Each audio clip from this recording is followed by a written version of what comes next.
Bonjour, alors j'avais envie de vous faire cette petite vidéo aujourd'hui pour vous parler du rôle de représentant dans un travail en constellation familiale, symbolique, systémique ou archétypale.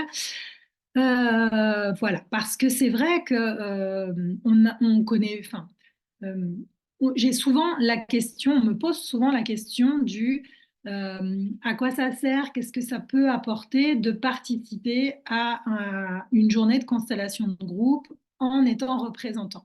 Souvent, les personnes ont la représentation, la croyance du fait qu'en venant en tant que représentant, bon, elles vont contribuer au processus des autres, mais que ça ne va pas leur apporter grand-chose. Et donc, bah voilà, je trouvais que c'était important de faire cette vidéo parce que j'ai pris conscience moi-même, à force d'animer des journées de constellation collective, des bienfaits pour soi, des bénéfices pour soi, des rôles de représentants. Donc,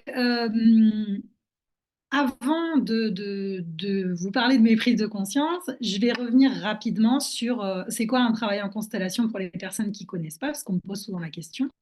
Le travail des constellations familiales, c'est un travail, donc lorsque ce travail est pratiqué en groupe, parce que le travail en individuel, la finalité est la même, mais le déroulement est un peu différent, et le travail en visio, c'est encore autre chose.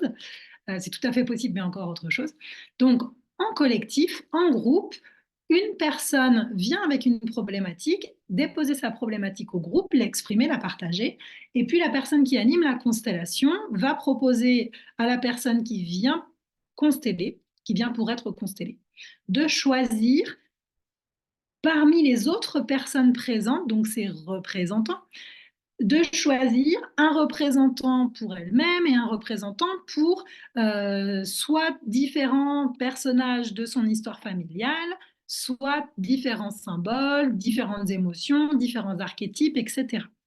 Et le principe, c'est qu'ensuite, la personne qui vient pour consteller sorte et observe le mouvement qui se met en place entre ces différents représentants. C'est ce que Lucien Ethique il appelle la phénoménologie, observer la phénoménologie. Donc voilà, voir comment les personnages, les émotions, les archétypes, les symboles vont se mettre en mouvement et quels éclairages est-ce que cette mise en mouvement peut apporter par rapport à la problématique qu'on a déposée au départ. Donc, lors de journées de constellation collective, on peut soit s'inscrire pour participer en tant que personne qui vient pour être constellée, soit en tant que personne qui vient pour être représentant, participer en tant que représentant, représentante. Donc, lorsqu'on participe en tant que représentant, représentante, on vient pour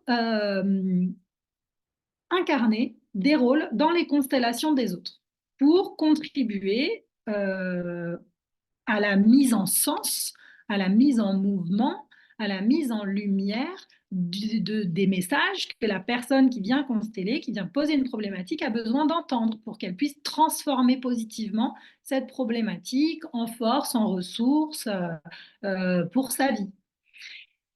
Donc, bah, ça, c'est le premier, je dirais, le premier bénéfice du fait de participer en tant que représentant, c'est le fait de contribuer au processus des autres, de se mettre au service du processus des autres. Donc, ça vient nourrir le sens de l'utilité qu'on peut avoir. Voilà, première chose.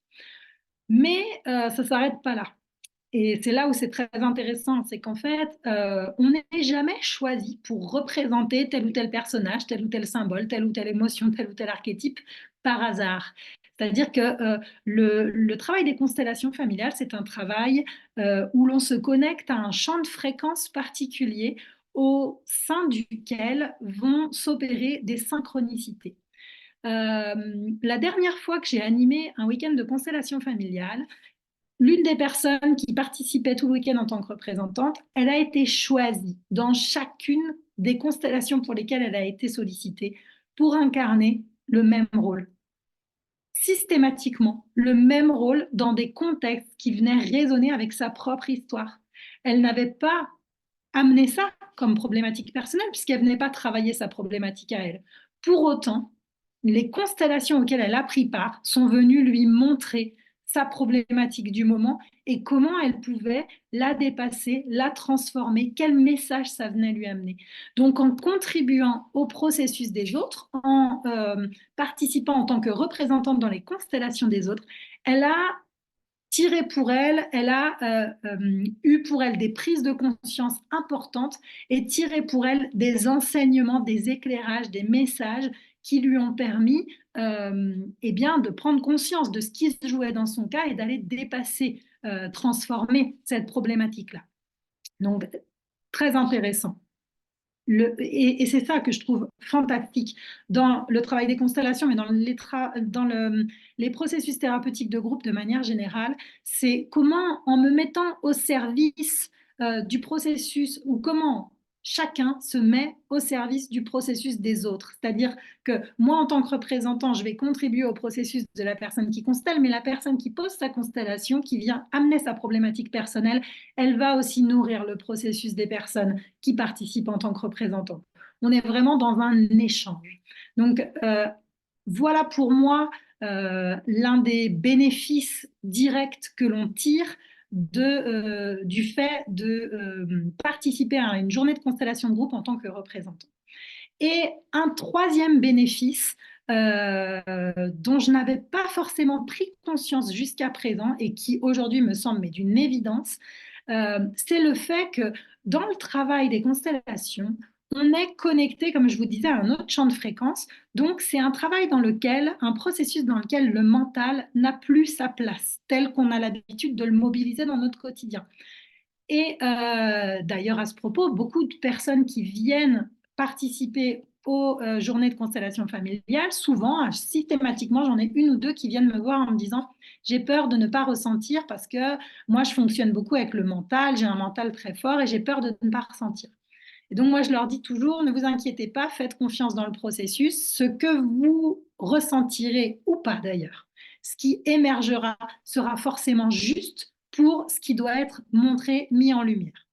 Et à ce propos, j'ai une des personnes dernièrement, c'était rigolo, parce que c'est une personne qui se présentait comme étant très émotive, très sensible, souvent débordée par ses émotions, et elle a incarné un rôle dans lequel elle n'avait aucun ressenti, aucune émotion. Il n'y avait rien qui la traversait. Et sur le coup, ça l'a fait douter de ses ressentis. Mais au final, quand elle nous a partagé eh bien, ce qu'elle ne ressentait pas, le fait qu'elle ne ressente rien, bon, déjà, elle, ça lui a montré qu'elle pouvait aussi être dans une distance intérieure par rapport à son monde émotionnel, mais ça lui a aussi démontré que ce qui la traversait pendant le travail des constellations était juste pour qui devait être mis en lumière pour la personne qui venait travailler, qui venait mettre son processus au travail. Tout ça pour dire quoi? Tout ça pour dire que dans le travail des constellations, de par le fait que l'on soit traversé par différents ressentis sur le plan corporel, émotionnel, des envies de dire des choses, des envies de se déplacer, des envies de rire, des envies de pleurer, des envies de tomber, des envies de... voilà, des sensations extrasensorielles, des choses, qu'on perçoive des choses. Parfois, il y a des gens qui vont sentir olfactivement certains parfums. Eh bien, ça, je trouve que c'est extrêmement nourrissant pour la confiance en soi, l'estime de soi, la confiance dans ses ressentis autres que le mental. Parce qu'on a cette tendance à fonctionner, alors pas tout le monde évidemment, mais c'est vrai qu'il y a quand même cette tendance à... le mental est souvent très fort, très présent, parce que c'est aussi le mental qui nous aide à avancer, qui nous sauve dans certaines situations. C'est une partie de notre ego, hein, ce mental-là qui est là et qui parfois est tellement puissant qu'il nous coupe du reste des ressentis. Et le travail des constellations, pour moi, ça permet de reconnecter les personnes qui vont participer en tant que représentants dans les constellations des autres, de se reconnecter à ces différents niveaux, ces différents plans de ressenti intérieur, émotionnel, corporel, extrasensoriel, et de s'y connecter d'une part, mais aussi d'avoir confiance dans ce qui est ressenti et de s'apercevoir que les ressentis peuvent être des guides, peuvent apporter des messages fondamentaux, des éclairages fondamentaux pour dénouer les processus des personnes au service desquelles ils se présentent lors de ce travail-là. Donc, en ça, pour moi, le travail, la participation en tant que représentant, elle est extraordinaire parce qu'elle vient vraiment nourrir cette confiance dans les ressentis que l'on peut avoir au-delà du mental. Voilà ce que je voulais vous partager par rapport à ces différentes postures, à ces différentes manières de participer dans un travail de constellation de groupe. Si vous avez des questions, n'hésitez pas à me les poser, j'y répondrai avec grand plaisir. Moi, je suis Marjorie Gerbier-Aublanc, je suis